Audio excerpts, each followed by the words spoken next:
السلام علیکم ورحمۃ اللہ وبرکاتہ۔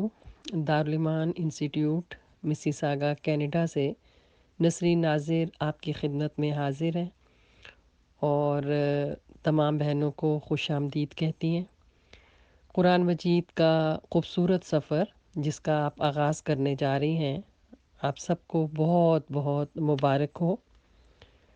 اور یہ سفر پیغمبروں کا سفر ہے، اور یہ محمد صلی اللہ علیہ وسلم اور صحابہ اور صحابیات کا سفر ہے، اور اس پر آپ اپنی خوش قسمتی پر جتنا بھی ناز کریں کم ہے۔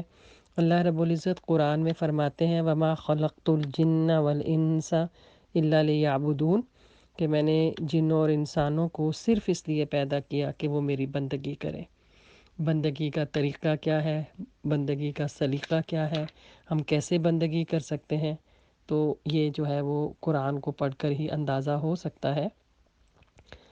رسول اللہ صلی اللہ علیہ وسلم کی حدیث سے پتہ چلتا ہے کہ جو قرآن پڑھتا ہے اور اس کے مطابق عمل کرتا ہے، قیامت کے دن ان کے والدین کو ایک خوبصورت تاج پہنایا جائے گا، روشن تاج، کہ وہ روشن تاج جو ہے اتنا روشن ہوگا وہ، اور اتنا چمکتا ہوا ہوگا کہ اگر سورج تمہارے گھروں میں اتر آئے تو اس کی روشنی بھی کم پڑ جائے۔ تو آپ سوچیں کہ آپ میں سے کون کون یہ چاہتا ہے کہ اس کے والدین کو قیامت کے دن تاج پہنایا جائے، ان کی ایک شان و شوکت ہو۔ تو اگر والدین سے محبت کرتے ہیں، ان کو تاج پہنانا چاہتے ہیں، تو قرآن کے سفر کا آغاز کیجئے، قرآن کو ترجمہ تفسیر سے پڑھیے، اور آپ کے پڑھنے سے، عمل کرنے سے آپ کے والدین کو جو تاج ملے گا، تو سوچیں پھر آپ کی کیا شان ہوگی اس دن۔ اور دوسری بہت اہم کہ جو قرآن کے سفر کا، علم کے سفر کا آغاز کرتا ہے، تو وہ جنت کی راہوں میں سے کسی راہ پر چلتا ہے۔ فرشتے طالب علم کے لیے اپنے بازو بچھاتے ہیں، اور ایسے لوگوں کے لیے مچھلیاں جو ہیں وہ پانی کے اندر، سمندر میں جو ہیں وہ دعائیں مغفرت کرتی ہیں۔ اور یہ جو علم ہے یہ نبیوں کا ورثہ ہے۔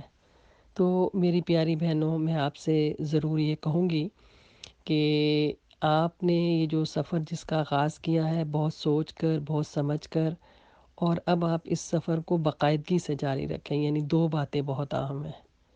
ایک یہ کہ دن ہو یا رات، صبح ہو یا شام، کتنی ہی مصروف کیوں نہ ہوں، کیسے ہی حالات سخت کیوں نہ ہوں، اور کیسے ہی مسائل کیوں نہ پیش آئیں، آپ نے اس کو چھوڑنا نہیں ہے۔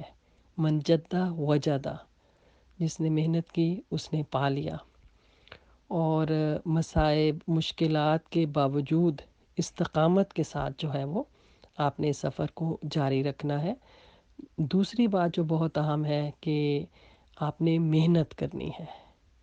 آپ نے پڑھنا ہے، سیکھنا ہے، شیطان آئے گا، ورغلائے گا، مشکل لگے گا، لیکن آپ نے جو ہے وہ گھبرانا نہیں ہے۔ اور لوگوں کو بھی اس میں دعوت دیں، باقاعدگی اختیار کریں، اخلاص کے لیے دعا کریں۔ یاد رکھیے گا کہ سنو عشق کا سنگم دیر تک نہیں رہتا، کوئی بھی حسین موسم دیر تک نہیں رہتا، اونچے اونچے محلوں کی داستاں یہ کہتی ہے، قہقہوں کا یہ عالم دیر تک نہیں رہتا۔ کون جانے کب کس پر زندگی ٹھہر جائے، کوئی بھی رستم اعظم دیر تک نہیں رہتا۔ تو وقت میرے اور آپ کے پاس جو ہے وہ تھوڑا ہے۔